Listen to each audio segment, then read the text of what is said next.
সৃষ্টিকর্তা আমাদেরকে এত দামি, এত সক্ষমতা সম্পন্ন, এত শক্তিশালী একটা সুপার কম্পিউটার দিয়ে দিয়েছেন, সেইটাকে আমরা যদি যত বেশি ব্যবহার করব তত এটার যে মূল্য সেটাকে আমরা কাজে লাগালাম, তাই না?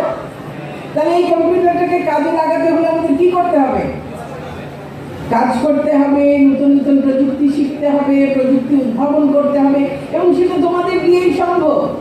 আমাদের এই যত বড় বড় বিজ্ঞানী ছিলেন, এই যে যাদের ছবি আছে চতুর্দিকে, স্টিফেন হকিং বলো, নিউটন বলো, আইনস্টাইন বলো, মারি কিউরি বলো, এদের যে সবার ছবি আছে, গ্যালিলিও আছে, আমাদের মাকসুদুল আলম সাহেব আছেন যিনি পাটের জন্ম রহস্য উদ্ঘাটন করেছেন, জগদীশ চন্দ্র বসু আছেন, এই যে সকলে আছেন, এরা কেউ কিন্তু একেবারে ভিন্ন রকম চেহারার কোনো মানুষ ছিলেন না, আমাদেরই মতো মানুষ ছিলেন।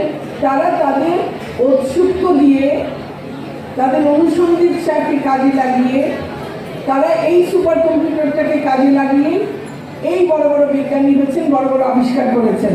তো আমাদের নিজেদেরকে এগিয়ে নিতে হলে, দেশকে এগিয়ে নিতে হলে বিজ্ঞান শিখতে হবে, প্রযুক্তি শিখতে হবে, প্রযুক্তি উদ্ভাবন করতে হবে এবং এগিয়ে যেতে হবে, তাই তো?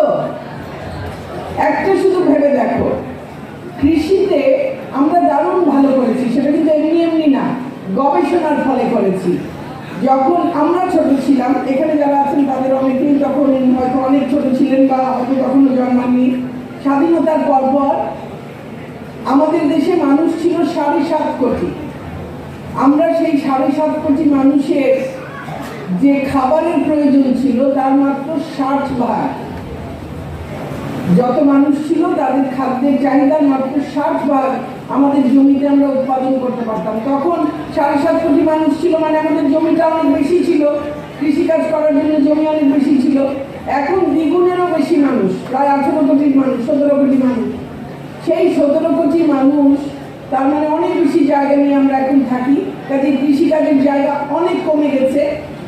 সেই কম জমিতেও এখন আমরা এই 17 কোটি মানুষের খাওয়ার মতো শতকরা 100 ভাগ চাহিদা মেটানোর মতো কৃষি পণ্য আমরা উৎপাদন করি।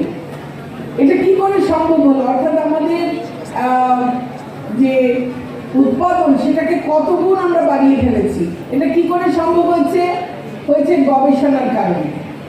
কৃষিবিদেরা গবেষণা করেছেন, কৃষি গবেষকেরা গবেষণা করেছেন কি করে কৃষির যে নানান উৎপাদন দ্রব্য আছে সেগুলো কী করে আমরা ধান বেশি ফলন পেতে পারে, সবজির ফলন কী করে হতে পারে।